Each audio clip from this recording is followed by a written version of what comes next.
అమ్మాయి గారు ఒట్టేసి చెప్పండి అమ్మాయి గారు. ఏంటది? అందరిలా చూడరుగా నన్ను మీరు.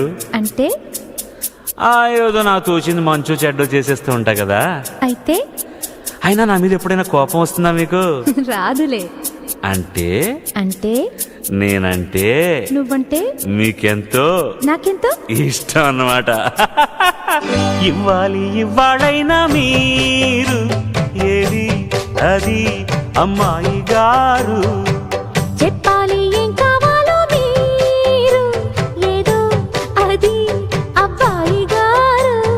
నన్నే మెచ్చారు నేనే నచ్చానన్నారు, తీరా అది అంటే ఇంకా ఏమో ఆలోచిస్తారు.